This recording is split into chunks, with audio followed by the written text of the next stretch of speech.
One-legged fitter here.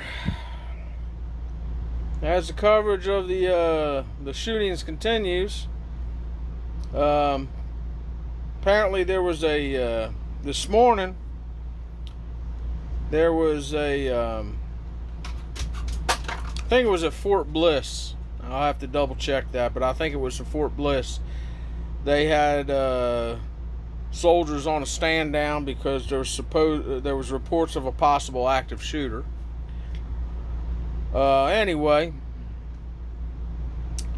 I'm listening to, of course, all the Democrats coming on and blaming Trump for the shootings, and they're blaming guns and this, that, and the other thing. And yet, when they're brought up with the information about, well, what about when Obama was president and all these shootings were happening?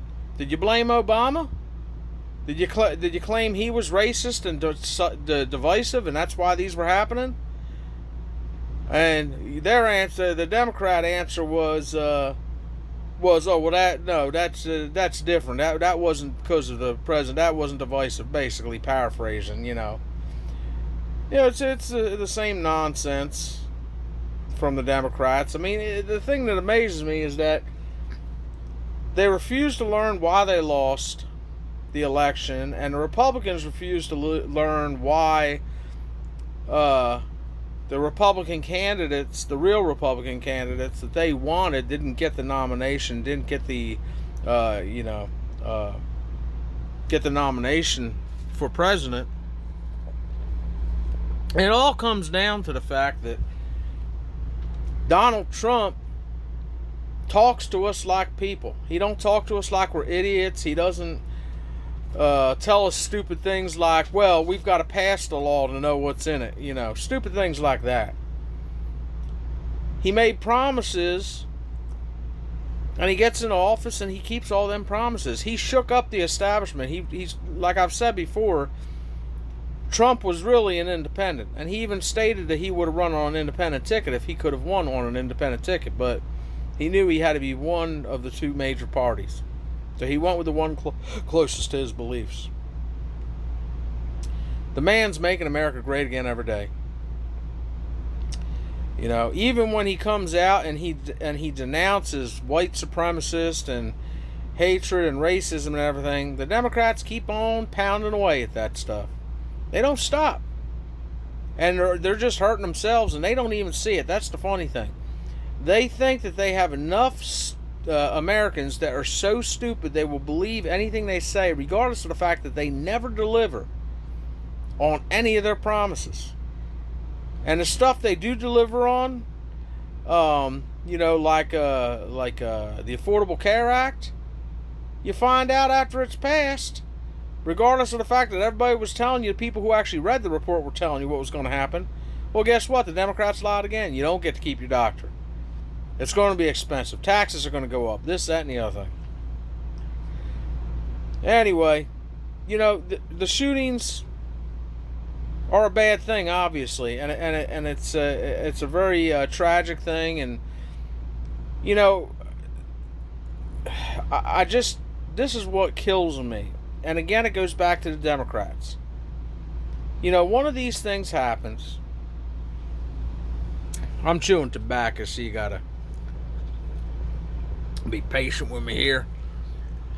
Anyway, they're the only party that every time one of these tragedies happen, they jump on the bandwagon of attacking the president if he's not Democrat. Jump on the bandwagon of, okay, we've got to ban assault weapons. All right, look, everybody, for those of you who do not know, if there's actually Democrats or leftists actually watching my videos, there is no such thing as an assault weapon. There's no such thing. Assault weapon is a term that was coined by Democrats for political expediency and for fear-mongering, basically. It's their way to define a weapon that looks scary because it looks like a military weapon. These are the same people that believe that AR, which is why they came up with this term, stands for assault rifle. AR means Armalite rifle, for the Armalite Rifle Company, Armalite Rifles. In 1957, they designed the M16. Eventually, it was sold to Colt. Colt put it into military use. The M16 in the military has a full automatic setting. It also has a burst setting. A burst setting which will allow 3 shots for every trigger pull. It also has standard semi-automatic setting, which is 1 shot per trigger pull. Automatic setting, you hold the trigger down, it just keeps shooting. The civilian version of that rifle, which is the only version that is legal to buy in the United States, unless you have a special tax stamp and license from the Bureau of Alcohol, Tobacco, Firearms, and Explosives. If you ain't got that, and it's expensive to get, you ain't going to have a fully automatic weapon. So the AR-15, the AR-10, they're all semi-automatic rifles. Yes, they do look like the military version of the rifle, but they are far from it. They are single fire rifles. You cannot fire the rifle automatically unless you modify it with special parts to make it fully automatic. Should you do that, you are now breaking the law. You are committing a felony. It is against the law to modify the weapon to do so. The bump stocks have been banned. The bump stocks with practice allowed you to basically fire it automatically, even though it was still 1 trigger pull for each shot fired. It was bouncing the weapon back and forth if you left your finger and trained your finger to stay in one spot, and the rifle would bounce, the trigger would bounce off your finger. So it would allow it to fire faster than you could do just by pulling it. But they've been banned, and yet still we had 2 mass shootings, didn't we? So now they want to go and they want to revisit the assault weapons ban. They want to ban, I can't tell you how many Democrats I've seen on TV today that flat out want to ban the rifles. Ban them.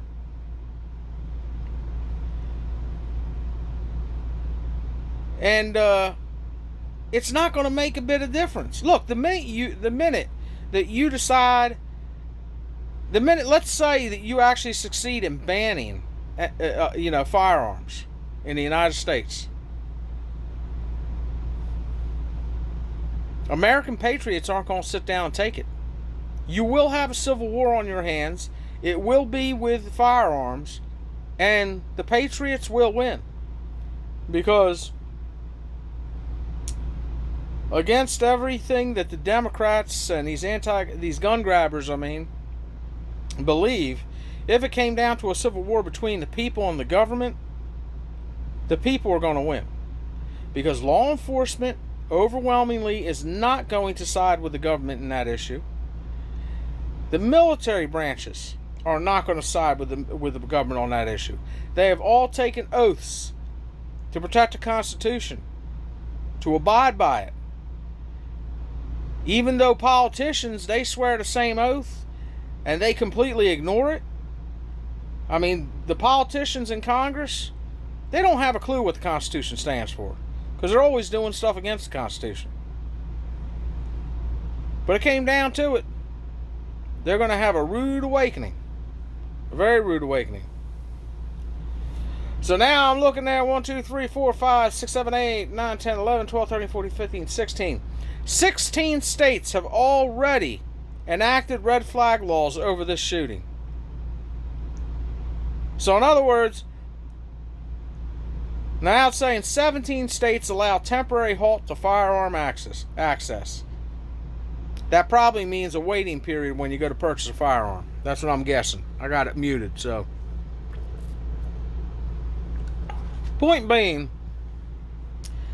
these are all knee-jerk reactions to what the problem is. The problem is not firearms in the hands of Americans. That's not what the problem is. If you believe that's what the problem is, then you're fooling yourself and you're not thinking. Okay? The problem is, I'm going to tell you how different it was in the 70s when I grew up and now.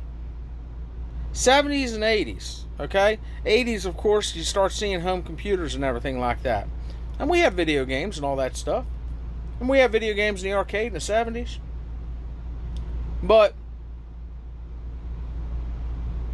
the video games now, and I'm not blaming video games for violence that is done out here. What I'm saying is that they do, in a way, influence, because they have altered how young people, predominantly young people these days, the video games these days, how they retrain the brain to there's so much bloodshed in these games. Like, it all started really with games that were really gory, like Mortal Kombat. But okay, that was a fighting game. But then you got Grand Theft Auto. That's the first game I can think about where you were actually a criminal and you were getting points and stuff for killing innocent people and things like that. The games, the movies, the TV shows are riddled with so much violence, even by the heroes of said shows and movies. And the youth of today is almost numb to the value of human life. They have influenced them, these things. And having a low value for human life is why people who then are mentally ill to begin with go out and do things like this. That's part of our societal problem. The other part of our societal problem, of course, is the mental illness. People that should be getting treated for mental illness, meaning, I don't mean going to a doctor and just getting prescription after prescription every month for different types of psychotropic drugs that have side effects including suicidal and or homicidal tendencies. Okay? These people need to be committed like they used to back in my day. They need to be committed. I mean, how many times do we have to see a mass shooting, then you find out the guy was posting stuff on Facebook, Twitter, Instagram, whatever social media outlet he was using, and all the signs were there. This dude's a psychopath. He's saying stuff that he wants to harm so-and-so, and he wants to do this, and, you know, this, that, and the other thing. And everyone's all surprised when he actually goes and does it. You gotta get involved and call law enforcement. Bring it to their attention. Take screenshots of the page so they can keep an eye on these people. And then also keep in mind that these people overwhelmingly are not getting guns legally. They're stealing guns. Well, they're getting them on the black market. There ain't a law you can pass to stop guns from being on our streets in this country. Yeah, you could stop the guns from being in law-abiding citizens' hands, which is the millions of Americans that have firearms, who are law-abiding and legally have the firearms and legally possess them and legally use them. The other argument is, what do you need 30 rounds for? What do you need 30 rounds for? How many? There are countless instances that are never on any news media outlet, even the conservative ones. They're never on any news media outlet where somebody's house was being broken into by multiple intruders in order to do harm to them or steal or both. And those intruders were fought off by one person, sometimes a child who has been trained in how to use firearms safely, has been fought off by one individual with an AR-15. And sometimes the perpetrators were killed by that one individual. What it comes down to is these knee-jerk reactions in politics are just ridiculous. You people have to understand that when they sit there and they jump on the bandwagon for gun control after every single one of these shootings, you have to be able to see through what their deal is. They're doing it to gain favor with American people, to make them look like they really care. Laws don't stop bad people from doing bad things. They don't stop bad people from doing bad things. Even the death penalty doesn't stop people from doing bad things. I'm not saying I'm against the death penalty. I'm all for it. Because I believe people that do really heinous things to children, or they take somebody's life cold-blooded, they deserve to lose their life. But even the death penalty doesn't stop people from doing bad things. You people have to realize that the people who think, all you out there to think that passing more and more and more and more gun control laws is going to have any effect on this, you got to really start doing your research and start thinking like a rational, logical human being. Because laws don't stop bad people from doing things. The only reason laws are written are so that society can punish those who have broken those laws, who have acted outside of what is considered civil society. That is what laws are for. They are not a deterrent. The only people they're a deterrent for is law-abiding people. Alright, so that's it for now. And God bless you, and God bless America.